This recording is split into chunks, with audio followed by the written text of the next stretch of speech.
Hey guys, you're listening to the Your Party People podcast. This is Lexi Tran, owner of Ivory and Fern, a Midwest-based photographer. And this is Katie Murphy, owner of Jane Ray Events, your Midwest wedding planner.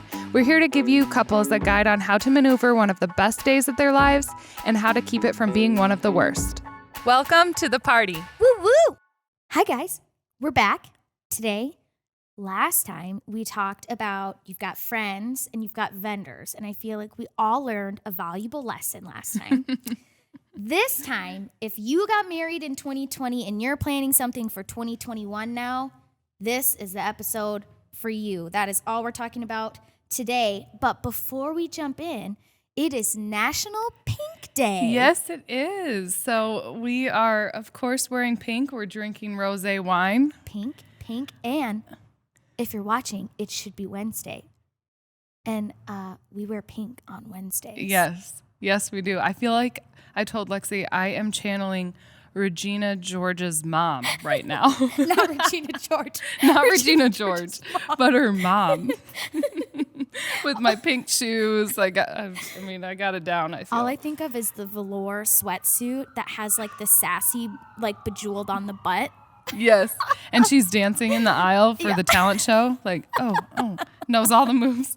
I mean, I feel like that could be me one day. I don't know. I could see it. You would totally do it. That's great. So, happy National Pink Day. Yes, wear pink. So, we're going to get into it. 2020. What a year. It's for everybody in all different ways. But we're going to talk about, wedding, couples, vendors, and how they went through that. As a planner, I had to grasp that real quick and figure out how to navigate through that because everybody kind of came to me for that, even vendors did. Right. So in that process, I developed like a postponement package, really got it narrowed down, watched the news every day to try to see the updates on what the regulations were. Holy cow. So it was a lot, and I learned a lot really fast. Yeah. And I do want to say, going out to our couples still right now, so stressful. Oh my gosh. So hard. Our hearts are with you. But hopefully we have more grasp on that right now where we are today. And we're here to tell you some ideas on how to, if you got married in 2020, how to celebrate this year. Where do you go now? Mm-hmm. So I actually experienced it really more on a personal level because I planned my sister's wedding. Right. And she got married last September in 2020. And we scaled it way back because just for safety. And that I felt like at the time that was the right thing to do. And with who we invited, it was a lot of family. It still had the wedding party, but it was a lot of family who, if you're going to have a dance, I don't know how many people would really dance once it got to that point, and there were only 40 people there. So we were like, what could we do to still have that entertainment portion of it and still have the night go to like 10 or 11 at night still? Right. And other than just a dinner. So what we did is we had catering by Cleavers. Shout out to them. Amazing food, wine. We had a 5-course wine tasting. Love that. And that took up, 2.5, 3 hours. And that's how we celebrated the night with family and our close, Annie and Kyle, super close friends. And actually, when you have like 5 or 6 glasses of wine, you are ready to dance. So there was definitely a dance going on once the dinner ended. And what a celebration it was. It was so much fun and it was very unique. I actually ended up doing it for another couple as well, that same format. But this year, they are still going to have a party, and it's on their anniversary. So Lexi, you want to tell us a little bit about that, like anniversaries receptions? Yes, and I love that idea because I feel like sometimes when people like plan that ceremony, they're like, oh my gosh, we have to do a reception like as soon as possible. People are going to want to celebrate you no matter when you plan it. Mm-hmm. So an anniversary reception is a great way to make it more feasible almost too. Like you can recover from your ceremony financially and then also be able to say, hey, we've been married a year. We're going to throw a huge party or we're going to do a dinner again. And so that's so cool to have your wedding party come back out. Also another way for your bridesmaids and them to all put their stuff back on, get another used set of everything that they bought for your ceremony. get it back on, reintroduce them, and then just really have a good time. And if you get a highlight video, which I highly, highly encourage, that is always a great place to show that video. And like I said, it incentivizes that price tag even more to be able to use those things over and over again. Who doesn't want to put all their wedding stuff on again and be able to use it? Because I take every opportunity I can to put my dress back on. So the slideshows and all the things that you make prior is always a good way to show that at an anniversary party. And then do the dinner again. Do your toast, do your speeches, all that stuff all over again. Because if you don't get to do it and you feel like you missed out, but you still want to get married on your date, do that and just do your party as like more of like a, hey, this is where we were when we got married and like this is where we are a year later. And like then it just adds like a different flair to your dinner, if you will. Right. Yeah. Right. And another way, if you don't want to have that formal dinner toast and all of that, you can still start it with a cocktail hour and a couple appetizers and then go into the dinner portion, but not a sit down or a buffet. Right. It can be more of heavy appetizers come out or their stations and keep that cocktail hour reception feel going. Right. And then you can still go into the dance, but you kind of have a little bit of flexibility there with meals. Right. Just rent all those food trucks. Just have them pull up. Fun. Yes. That's a great idea. Great idea.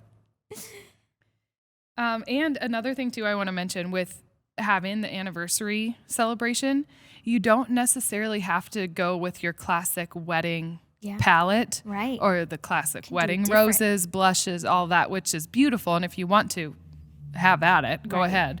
But you could do some parties tend to be more bright colors or unique to what you guys really like. And so you can have a lot of fun with it. There aren't any rules, with that. Right. Yeah. Yeah. That's so awesome. Mm-hmm. It makes me want to do that. I might have to talk to Tiny about anniversary party. I do have to say I'm living through my sister Annie a little bit for planning her anniversary party this year.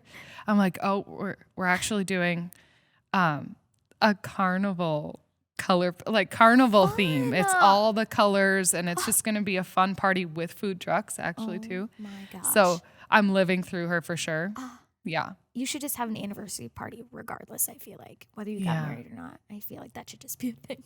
Yeah. I want to have one so we'll be married 7 years.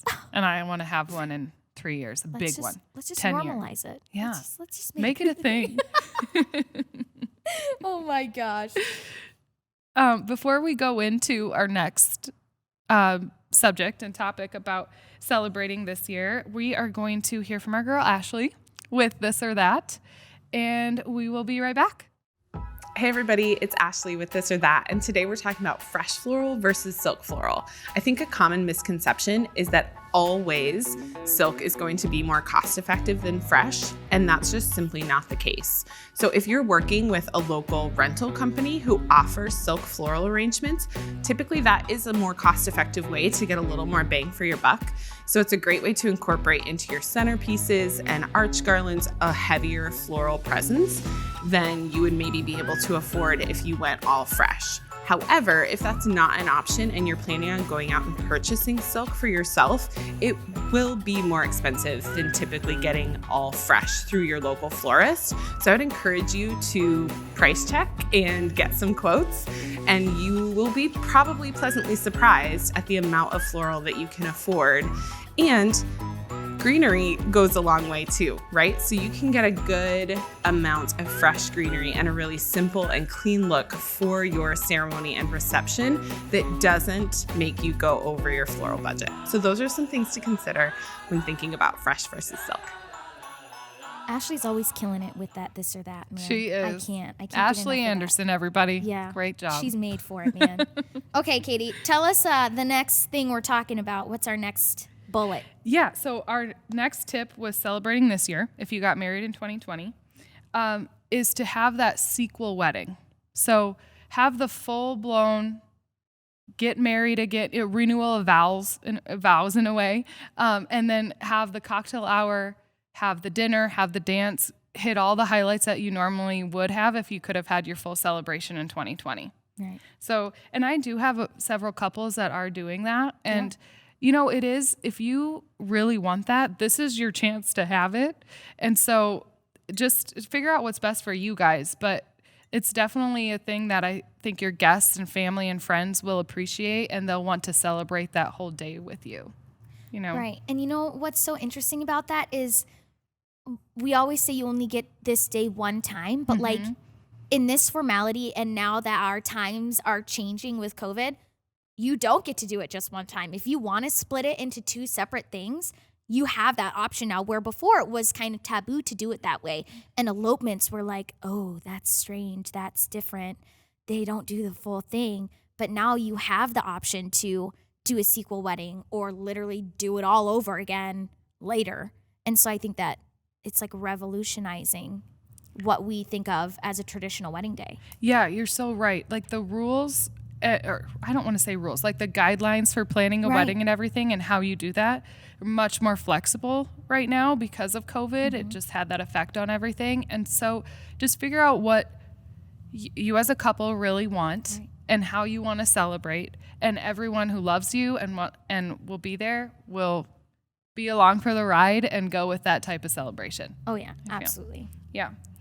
And I mean, just you guys deserve that party. Getting married, that deserves a celebration. And at the end of the day, I know it probably seems, with a lot of my clients, I have them coming in and they're like, I am just so over this. Like we got married. I mean, I can still see it in them that they want to celebrate and want to have that time this year, but they're so just disappointed. You know, it's supposed to be such a fun process planning your wedding, and COVID added way more stress onto that, right? Yes. And I felt that for our couples, but I love being there to remind them, like, you guys got married and people want to celebrate that. So let's plan the details. Let's figure this out, because you won't regret it. I mean, when you're living the day, it's going to be the most amazing thing. Right. And I can't, like, personally, I can't imagine having to be a bride and going back and planning our wedding during a pandemic, or like having to change everything, or like saying, oh my gosh, we're going to lose all our deposits because we're going to have to reschedule this or reschedule that. And like, it's just so crazy to see the resiliency of these couples that are coming out of COVID. It's almost like testing their engagement, almost like putting this big stress on top of planning a wedding. And then to have to come through that and then actually have the wedding is like just insane to me. And I can't even tell you how many invitations we've got for like we reschedule the date, or here's our new date. And like, I can't. And so like, kudos to all those couples that are out there that are still planning or canceled everything and are replanning. Like, holy cow, you guys are doing it, because I can't imagine having to go through that. So, wow. That's awesome. Absolutely. Cheers to you guys. Yes. Cheers. Well, we are going to end this party now. And thanks for tuning in today, guys. And we will see you next time and for another great topic. Yes. We'll see you later. Bye. Thanks for listening to the Your Party People podcast. If you already love us, make sure to come back to the party every other Wednesday. If you really love us, follow us on Instagram and Facebook at It's Your Party People Podcast. And make sure to let us know your thoughts on the show, and if you have any topics you want us to cover in a future episode. DM us on Instagram or email us at yourpartypeoplepodcast@gmail.com, and maybe we'll give you a shout out on the next episode. See you at the next party. Bye.